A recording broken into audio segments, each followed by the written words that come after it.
வந்த காரணம் என்ன? இவங்கதான் காரணம். என்னன்னு கூப்பிட்டாங்க உங்களை? வந்துருங்கன்னு சொல்லி கூப்பிட்டாங்க. எப்பவுமே வந்து நீங்க வந்தீங்கன்னா ஏதோ ஒரு விஷயம் ட்ரோல் ஆகும். உங்களே பாத்துருப்பீங்க. நீங்க வந்த உடனே ஒரு விஷயம் நடந்தது. வந்தோடனே நீங்க பாத்துருப்பீங்க.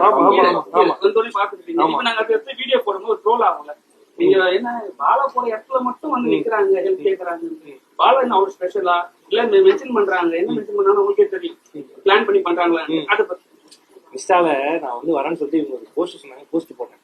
அதான் அவங்கள்ட்ட கேட்டேன், எப்படி வந்தீங்கன்னு கேட்டேன். நான் அது மாதிரி என் பையன் சொன்னாரு, இன்ஸ்டாகிராம்ல போட்டிருந்தீங்க, அதை பார்த்து வந்தேன்னு சொல்லிட்டு. அவங்களுடைய நம்பிக்கை என்னன்னா, இந்த பையனை பார்த்தா ஏதாவது ஒன்று கிடைக்கும்னு சொல்லிட்டு. நம்மளோட நம்பிக்கை தான், நம்மளால முடிஞ்சு சம்பாதிக்கிறத கடைசி வரைக்கும் கொடுத்துக்கிட்டே இருக்கணும். அதுதான் நம்மளுடைய நம்பிக்கையே. அதை நம்பிக்கை தான் ஓடிட்டு இருக்கோம். ஸோ யார் என்ன சொல்றாங்களோ அதை நம்பி நமக்கு அது மைண்ட்ல இல்லை. கேப்டன் விஜயகாந்த் சார் சொல்ற ஒரே ஃபார்மா தான், நம்ம ஒரு இலக்கை நோக்கி போயிட்டு இருக்கோம். இந்த காதல் வாங்கி இந்த காதல் விட்டு நம்ம வேலையை பார்த்துட்டு இருக்கோம்.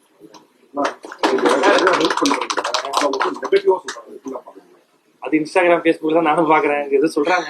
ஸோ நம்ம அதை பத்தி அது மைண்ட்ல எடுத்துக்கூடாதுங்க. ஃபார் எக்ஸாம்பிள் வந்து பிரியாணி சாப்பிடணும்னா அது கொஞ்சம் ஏலக்காய் இருக்கும், அதை எடுத்து போட்டு சாப்பிடணும். பட் அது இல்லாம சாப்பிட முடியாது பிரியாணி.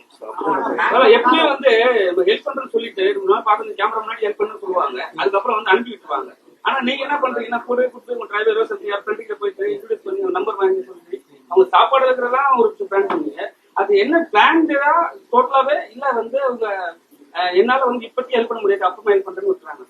பிளானே எதுவுமே கிடையாது. இல்ல என்ன இப்ப வந்து கேக்குறாங்க, இப்ப நீங்க ஈவெண்ட் வந்து ஆகணும், அந்த டைம்காக நான் கேட்கிறேன். இல்ல வந்தாங்க, நான் இங்க இல்லைன்னா நான் போய் அவங்க சாப்பாடு வாங்கி வச்சிருப்பேன்.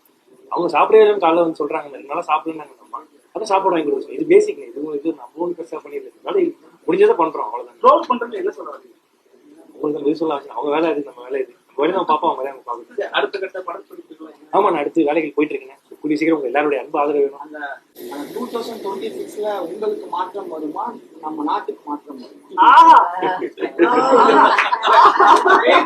மாற்றம் வருமா, உங்களுக்கு சேர்த்து மாற்றம் வருமா? ஆனா இது நல்ல மீட்டிங் தலைவர் இதுக்கு நான் என்ன பதில் சொல்றது, எனக்கு தான் ஏமாற்றம். அவ்வளவு சொல்ற அளவுக்கு எனக்கு அறிவு இல்ல, தகுதி இல்ல. நான் சும்மா நார்மலா சொல்லுங்களேன். பாலா, இப்ப நீங்க வந்து எப்ப வர போறீங்க? ஏன்னா திடீர்னு பாலா வந்து நாங்க கேபி பாலா பார்க்கும்போது வேற மாதிரி இருந்தாரு. இப்ப வந்து ரொம்ப பாலிஷா பல அப்படியே சொல்றீங்க இல்லன்றீங்களா? நம்ம என்ன கேட்கலாமே? நான் சொல்லிட்டேன் வந்தோடனே அவரும் மேக்கப் போடுவாங்க. எல்லாரும் மேக்கப் தான் போடுவாங்க ப்ரோ, எல்லாருமே போடுவாங்க. எப்ப வர போறீங்க? அவங்க கூப்பிட்டா நாளைக்கு வந்துடும். என்னச்சு போன விட்டு போயிட்டா திரும்பி ரிட்டர்ன் வருவாங்க. இவங்களுக்கு தான் இது பேஸ் ஃப்ரீஸ் ஆகும். எனி டைம் வரும். கண்டிப்பா நம்ம கடை நாங்க எல்லாம் ஃபேமிலி கண்டிப்பா உங்கள்கிட்ட ஹெல்ப் பண்றது, ஹெல்ப் பேசுறவங்க ரீச் பண்ணணும். ஈஸியா ரீச் பண்ணலாம். பாருங்க இந்த கடை வந்திருக்கேன், இங்க வராங்க, இது ரொம்ப ஈஸியா பாக்கலாம். எனக்கே ஒரு ஆள் போன் கேட்டேன். ஆமா, அவங்க நம்ம ரீச் ஆகுது அங்கால கேட்கிறேன். அப்படியா? இல்ல, எனக்கு ரீச் பண்ணல, ஈஸியா ரீச் பண்ணலாம். ஸோ இங்க பத்திரிகைகள் அவ்வளவு நல்லா இருக்காங்க. ஸோ அவங்க மூலியமா கூட ரீச் பண்ணலாம்.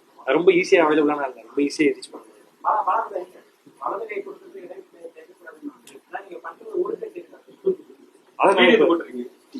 இப்ப ஃபார் எக்ஸாம்பிள் வந்து நம்ம ஒரு விஷயம் கெட்டது பண்ணா அதை ப்ரமோட் பண்ணக்கூடாதுன்னு சொல்லுவாங்க.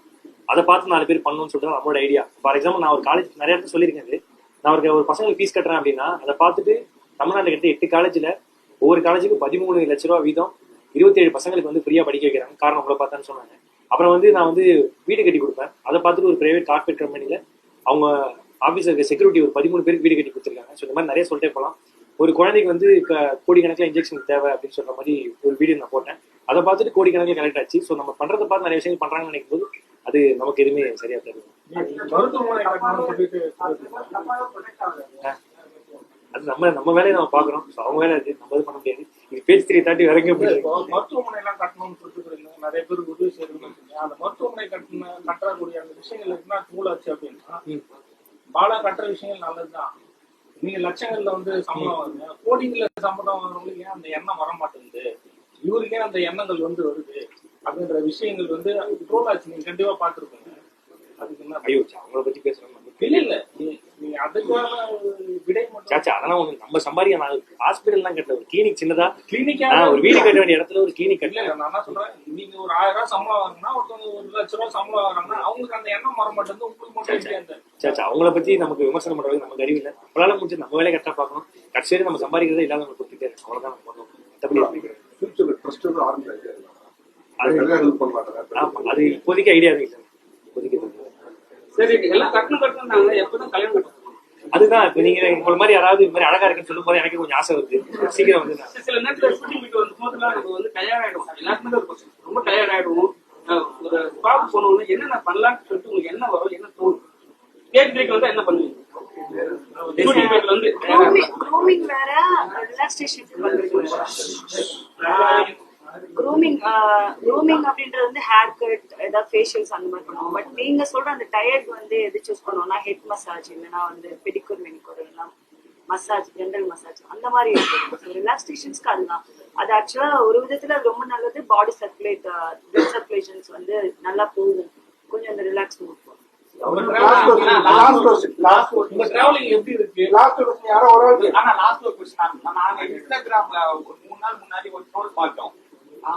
அதுல ஒரு பையன் போட்டிருக்கான், ஆனா நீங்க இவ்வளவு எல்லாத்துக்கும் ஹெல்ப் பண்றீங்க, நம்ம கட்சியில வந்து ஜாயின் பண்ணிருக்கா, சேர்ந்து நம்ம எல்லாரும் ஹெல்ப் பண்ணுவோம்னு சொல்லியிருக்கான். உங்களுக்கு ரிப்ளை என்னன்னா? அரசியல் எல்லாம் தெரியாது, அந்த அளவுக்கு எனக்கு அறிவு இல்லை. கடைசி வரைக்கும் நம்ம சம்பாதிக்கிறது நம்ம கட்சியில உதவி செஞ்சு